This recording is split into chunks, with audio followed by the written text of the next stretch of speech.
और आज मैं आपसे बात करना चाहता हूं कि हो सकता है लोग आपके विरोध में योजनाएं बना रहे हों, लोग आपके लिए गलत गलत विचार कर रहे हों, आपकी हानि की योजना बना रहे हों, या फिर आप ऐसा सोचते हो कि बहुत सारे लोग आपके विरोध में खड़े हैं, कहीं वो आपकी हानि न कर दें, कहीं वो आपका नुकसान न कर दें। लेकिन आज शाम में मैं आपको परमेश्वर के वचन से उत्साहित करना चाहूंगा कि कोई भी आपकी हानि नहीं कर सकता। क्यों नहीं कर सकता? क्योंकि परमेश्वर आपकी ओर है, परमेश्वर आपकी तरफ से है, क्योंकि परमेश्वर आपसे प्रेम करते हैं, क्योंकि परमेश्वर ने आपको चुना है, आपको नियुक्त किया है। इसलिए कोई भी आपकी हानि नहीं कर सकता, चाहे कोई कितने भी प्लान क्यों ना कर ले, लेकिन आपकी हानि नहीं हो सकती। आपकी उसमें हमेशा बढ़ोतरी ही होगी। परमेश्वर आपके लिए उस बात में हमेशा भलाई को ही उत्पन्न करेगा। ऐसा नहीं होगा कि किसी ने आपके लिए हानि की योजना बनाई और आप नीचे गिर गए, आप समाप्त हो गए। नहीं,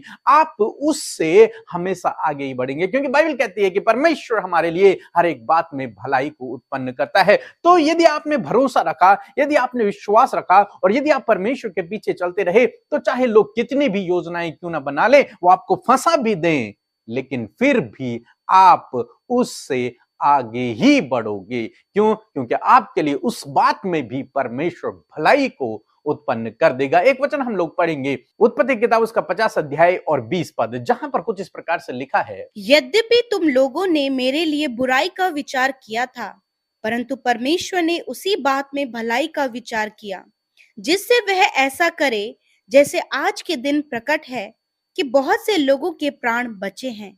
आमीन। दोस्तों यहां पर परमेश्वर का वचन कहता है, यूसुफ अपने भाइयों से कहता है कि यद्यपि तुम लोगों ने मेरी हानि का विचार किया था, तुमने तो मुझे मार डालने का प्लान किया था, तुमने तो मुझे बेच दिया था, तुमने तो मेरी हानि की योजना बनाई थी, परंतु परमेश्वर ने उस योजना से ही मेरे लिए भलाई को उत्पन्न कर दिया।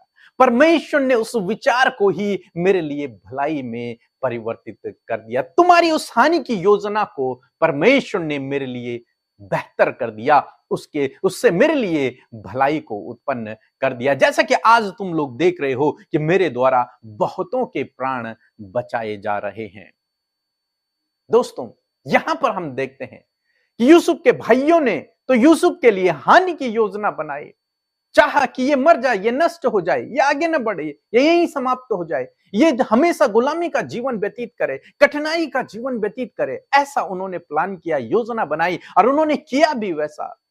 लेकिन परमेश्वर ने, क्योंकि परमेश्वर ने यूसुफ को चुना हुआ था, उसको नियुक्त किया हुआ था, परमेश्वर का वो प्रिय था, इसलिए परमेश्वर ने उसके लिए हर एक बात में भलाई को उत्पन्न कर दिया। और आज जब वो अपने भाइयों से बात कर रहा है तो वो एक बड़ी पोस्ट पर है और उसके भाई उसके अंडर में हैं और बहुतों के प्राण यूसुफ के द्वारा बचाए जा रहे हैं उस अकाल के समय में। दोस्तों इसी प्रकार से परमेश्वर आपके लिए भी भलाई को उत्पन्न करेगा यदि आप उस पर भरोसा करते हैं। तब चाहे लोग आपकी कितनी भी हानि की योजना क्यों ना बना ले, लेकिन यदि आपने भरोसा रखा तो आप हमेशा आगे बढ़ेंगे, हमेशा आपके लिए भलाई उत्पन्न होगी। इसलिए आप ये ना सोचें कि आज आप कठिनाई में हैं, आज आप बुरी परिस्थिति में हैं या फिर किसी की योजना आप पर पूरी हो गई। इन बातों को न सोचें, बल्कि इस बात को हमेशा ध्यान रखें कि मेरे लिए इस बात में भी भलाई उत्पन्न होगी। चाहे किसी ने आपको नीचा दिखाने के लिए कुछ भी क्यों ना किया हो, चाहे किसी दूसरे के कारण आपके जीवन में कितनी भी हानि क्यों ना की हो, लेकिन फिर भी आप भरोसा रखें कि परमेश्वर आपके लिए इस बात में भी भलाई को उत्पन्न करेगा और निश्चय वो आपके लिए भलाई को उत्पन्न करेगा। सो प्रभु आपको इस वचन के द्वारा बहुत आयत से आशीष दे।